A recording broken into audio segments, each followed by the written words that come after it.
Bien, gracias. Ustedes han estudiado muy bien el tema y, por favor, preséntala tú misma. Mira, la verdad es que hemos tenido la oportunidad de conversar un poquitito con Daniel antes que nos encontráramos contigo. Y bueno, después de todo lo que pasó este fin de semana en Irak, que por una parte vemos como el segundo cuerpo de Marines ya lograron nuevamente ingresar a Bagdad, como lo decíamos, y la unidad de británicos también se tomaron Basora, que es la segunda ciudad más importante de Irak. La verdad que estamos viendo algunos acontecimientos que nos están preocupando, por supuesto, y queremos conversar justamente con Daniel, que es nuestro analista internacional, como tú ya lo presentabas, Maida. Daniel, primero que nada, esto ya se está transformando en una guerra psicológica, lo que estamos viendo nosotros de las fuerzas aliadas en contra de Irak. Bueno, es cierto, porque va a depender mucho de la percepción de la población de Bagdad, si esto debe parar ahora o debe terminar. Es muy difícil detectar en qué momentum psicológico está la gente. La psicología colectiva ahí es decisiva. Y podrían ellos pensar que de repente esto no tiene sentido seguir resistiendo y se derrumba todo. O podrían imponerse los más fanáticos, los más alienados, y dar una resistencia muy larga y producir una hecatombe, porque la verdad es que combatir en una ciudad tan grande como Basora como Bagdad es muy difícil. Te puedo hacer una preguntita porque una de las cosas que más nos ha llamado la atención a raíz de algo que tú nos comentaste fue que esta guerra tal vez hasta el momento no ha muerto tanta gente, producto de la guerra misma, sino que va a comenzar a morir más gente producto del corte de los servicios básicos, principalmente por el agua. ¿Tú tienes una impresión con respecto a eso? Yo creo que el 95% del problema de esta guerra es el agua. O sea, la cantidad de gente que podría morir en los combates podrían ser 4, 5, 10 mil personas, no estamos muy seguros todavía sobre la cifra, debido al bombardeo masivo que ha hecho la coalición sobre las divisiones que están en la periferia de Bagdad. Y ahí ha muerto mucha gente, no hemos sabido demasiado de eso, pero ha muerto mucha gente. Pero la mortandad podría escalar a cifras enormemente mayores si se corta el agua en Bagdad. ¿Quién corta el agua? ¿Los iraquíes o los norteamericanos? Es una buena pregunta. De hecho, la coalición de los ingleses y los americanos, ellos dicen que ha estado todo el tiempo tratando de evitar que se corte el agua, tanto en Basora como en Nasiriyah, Nayaf, Karbala o Bagdad, en todas estas ciudades, claro, porque ellos lo que quieren es tratar de salvar a la población y derrocar al régimen, es lo que dicen, sí, pero claro, no quieren afectar a la población civil. Sin embargo, podría ocurrir que grupos fanáticos de Saddam corten el agua a ellos para producir una hecatombe humanitaria y echarle la culpa a los ingleses y a los americanos. ¿Para afectar así la imagen de las fuerzas aliadas? La imagen de la coalición. Y ellos, como saben que van a perecer o que van a sucumbir en el proceso, bueno, quieren que todo el mundo sucumba con ellos. Eso es muy delicado y muy grave. Y lo que tú decías, Daniel, de la hecatombe humana, que la verdad es que la palabra ya suena súper fuerte. ¿Cuáles son las probabilidades de que esto pase? Bueno, pasó un poco en Basora. De hecho, Basora estuvo en un momento dado 11 días sin agua. Ahora se supone que los ingleses han logrado entrar en ciertos sectores de Basora y están tratando de llegar al área de las tuberías que estaban rotas para recuperarlas. Realmente, si nosotros propusimos hacer una operación chilena en ese mismo sentido la semana pasada, desgraciadamente no nos dieron mucha importancia a lo que planteamos. Pero eso es decisivo. Lo mismo ocurre en Bagdad. Ahora se sabe que hay ciertos barrios de Bagdad que están sin agua y otros con agua, afortunadamente. Entonces ellos pueden redistribuir el agua dentro de la zona para salvar que la población, sobre todo los niños, mueran, ¿no? Porque los que más mueren son las guaguas, los niños chicos, sí, claro, los niños medianos y los niños más grandes. Y después los adultos, que resisten mucho más, y los ancianos, las mujeres. Entonces, ahora, Daniel, una pregunta Hablábamos al comienzo de esta entrevista, ¿cierto?, de la guerra psicológica. ¿Qué es lo que podría pasar con los iraquíes? Por ejemplo, si es que esta guerra se sigue extendiendo y los norteamericanos y los británicos se introducen cada vez más en el territorio iraquí. ¿Puede haber un éxodo? Bueno, se está produciendo un éxodo. De Basora se notó éxodo y de cada una de las ciudades que han entrado. Si vemos el mapa acá... Sí, sería bueno que entráramos un poco a ver aquí el mapa. Aquí está Kuwait. Desgraciadamente el mapa es una escala chica, pero desde Kuwait ellos tomaron Basora, que está acá, y después avanzaron por el flanco izquierdo hacia Bagdad, por las afueras del lago, por las afueras del río Éufrates. Ajá. Y otra columna cruzó el Éufrates y entró por el sureste hacia Bagdad, y otros por el suroeste. Y esa es la operación que existe. En el norte hay una pequeña fuerza acá que están avanzando hacia el oeste, hacia el suroeste, hacia Kirkuk y Mosul, pero es una operación menor. Y acá que se han tomado dos puntitos chicos de donde se lanzaban misiles hacia Israel, que son el H2 y el H3. Pero toda la operación es por acá y por acá. Daniel, una pregunta, porque durante la semana hemos oído que se tomaron el aeropuerto. No, que no se lo tomaron. Que tienen el control de la electricidad. Que no lo tienen. Por otra parte, tú me dijiste, nosotros hemos sabido de algunas muertes porque otras no las hemos sabido.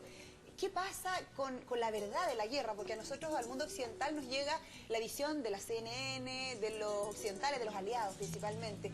¿Hay mucha diferencia entre lo que nos cuentan y lo que pasa realmente? Bueno, yo entiendo que la gente que va con la coalición, los periodistas, hay 600 periodistas que van con distintas unidades, que están cubriendo muchas veces en forma instantánea lo que está pasando. Pero ellos tienen restricciones para informar lo que está pasando ese día.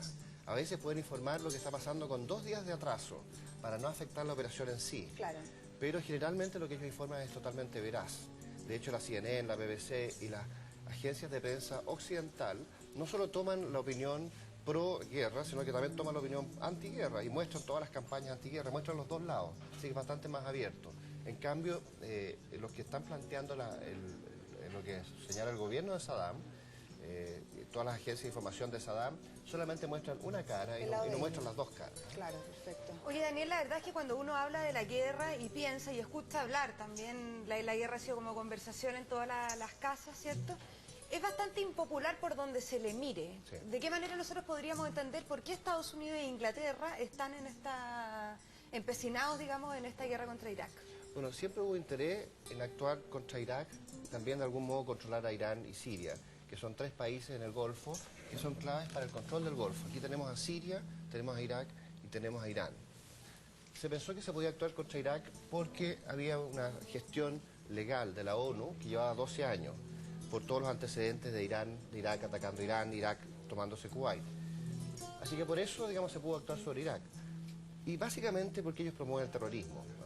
Han apoyado al Hezbollah, han apoyado al Hamas, han apoyado a la Yihad Islámica y a varios otros grupos terroristas que actúan en Israel y han actuado también contra Europa y Estados Unidos. Claro, pero también están los que te podrían decir, claro, pero en el Golfo Pérsico se controla 2/3 del petróleo que se mueve en el mundo. Hay plata ahí. Por supuesto, las dos cosas. Ahora, ellos con los recursos del petróleo han promovido esta idea de el levantamiento del mundo árabe como una civilización alternativa al mundo occidental, desafiante al mundo occidental, tratando de echar a los occidentales del Golfo, y por eso han tomado esta actitud terrorista a nivel internacional. Daniel, para tranquilizar a nuestra población o tal vez para alarmarla, tu respuesta nos va a decir si va a ser para tranquilizar o para alarmar. Paralelo a la guerra, en el sudeste asiático comienza a brotar una neumonía atípica que tiene a todo el mundo muy asustado porque es un resfrío, un simple resfrío entre comillas, pero han llegado a morir personas. Hay algunas versiones que dicen que este brote de la enfermedad tendría que ver con alguna arma biológica que se podría haber utilizado en la guerra. Sin embargo, estamos hablando del sudeste asiático, Malasia, la parte más oriental de Asia, y la guerra se está librando en otro lugar. ¿Qué crees tú que hay con respecto... ¿Hay alguna conexión entre las dos cosas o es una lamentable casualidad? Bueno, lo que se ha detectado es que el origen de esta influenza está en el Guangdong. El Guangdong está, aquí en China, en este sector de acá, en torno a Hong Kong. Surgió en Hong Kong y en el Guangdong, que es una provincia que está alrededor, que tiene 60 millones de habitantes. Y aparentemente sería una mezcla, un virus que mezcla elementos de las aves y de los cerdos, y que se han combinado y que han pasado al ser humano por algún motivo. Y el ser humano lo transmite entre sí, que es una cosa muy, muy curiosa. Y lo que se está haciendo es tratar de investigar este famoso virus corona que se ha detectado, para poder contrarrestarlo y actuar a tiempo. Pero no tendría que ver con un arma. Si se genera una vacuna se va a resolver, si no se puede expandir. ¿Y no tendría que ver con un arma biológica? Hasta donde hemos detectado, no. Belicosa en el fondo. No hasta donde hemos detectado, uno nunca sabe, porque estas cosas sí que son así, son secretas. Pero han surgido en un lugar totalmente distinto del lugar del conflicto. Oye, Sería nada que ver. Daniel, ya lo hablábamos al comienzo, llevamos unas pocas semanas ya de guerra y como lo decía la Magdalena, puede sonar un poquitito frío decirlo, pero la verdad es que no ha muerto quizás la cantidad de gente que uno presume que puede morir en una guerra, ¿cierto? Desde tu mirada de estratega, ¿por cuánto tiempo más se tendría que extender esta guerra? Bueno, te cuento por qué no ha muerto tanta gente. Hay una política de restricción en las reglas de enfrentamiento para los americanos y para los ingleses. Ellos han tenido un enorme cuidado de no afectar a la población civil. Y así todo, con el enorme cuidado, hay algunos misiles que han caído Por supuesto, en lugares de civiles. Han muerto niños y han muerto mujeres y ha muerto gente que no es combatiente. Pero ellos han tenido una política de restricción. Ahora, no siempre resulta esto, pero resulta en el 90% de los casos. Y si tú controlas restringirte, evidentemente muere mucho menos gente, tratando de combatir contra los elementos enemigos. Ahora, ¿cuánto va a durar esta guerra? Va a depender mucho del estado de ánimo psicológico colectivo que se dé en Bagdad y que se dé sobre todo en el norte, en Mosul y Kirkuk. ¿Tú crees Porque en el sur está ¿tú crees relativamente que al final controlado. esta guerra se podría ganar casi que por cansancio, digamos, por presión psicológica? Es decir, Claro, por que supuesto. los ingleses y que los estadounidenses se introduzcan de tal manera en Irak que los mismos iraquíes terminen por... Que los vuelvan Por locos. supuesto.